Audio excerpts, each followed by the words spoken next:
Assalamualaikum warahmatullahi wabarakatuh. Salam sejahtera buat kita semua.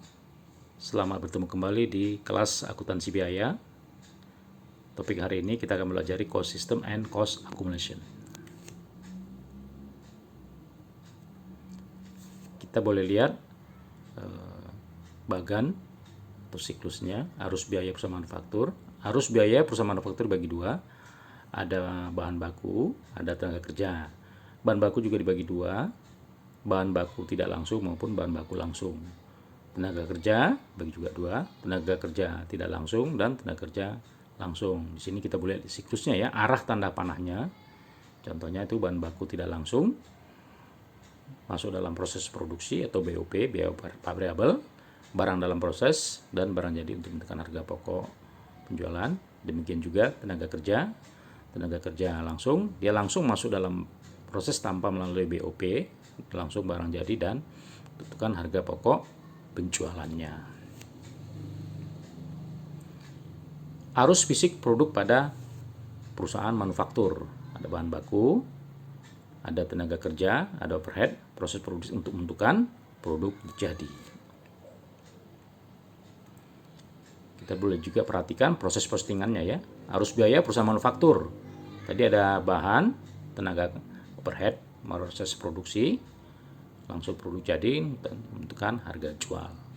Kita boleh lihat postingannya atau jurnalnya, tentukan kita pindahkan ke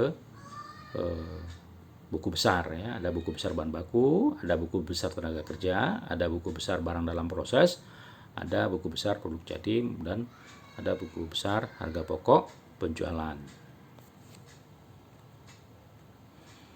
Penentuan biaya produksi.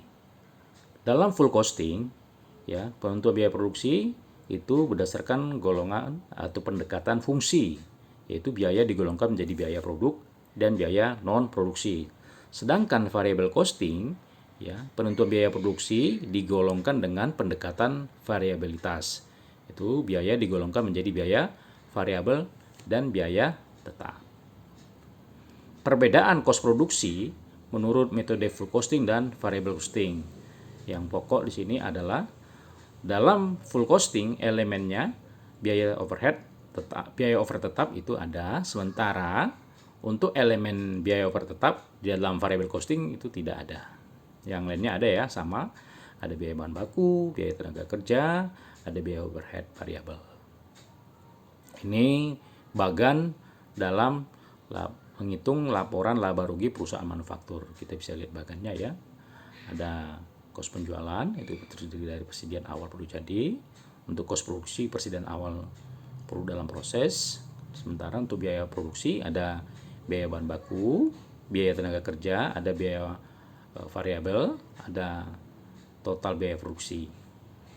Dan untuk menghasilkan, di situ kita lihat persediaan akhir dalam proses, HPP, harga pokok produksi, harga pokok produk yang tersedia untuk dijual, ada persediaan akhir produk jadi, ada harga pokok produk yang dijual, ada laba kotor, ya, dan selanjutnya ada biaya usaha, terdiri dari biaya administrasi dan umum, ada biaya pemasaran, ya, ada laba rugi usaha, pendapatan di luar usaha, biaya di luar usaha, dan akan menghasilkan. Itu boleh kita lihat laba bersih sebelum pajak. Kita hitung dulu semuanya ya, tinggal kita jumlahkan. Terus untuk menghasilkan pajak penghasilan sebesar 35%, baru ada laba bersih setelah pajak. Demikian video singkat yang Bapak sampaikan pada hari ini.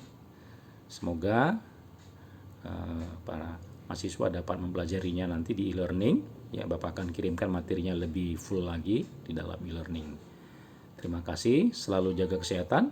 Wassalamualaikum warahmatullahi wabarakatuh.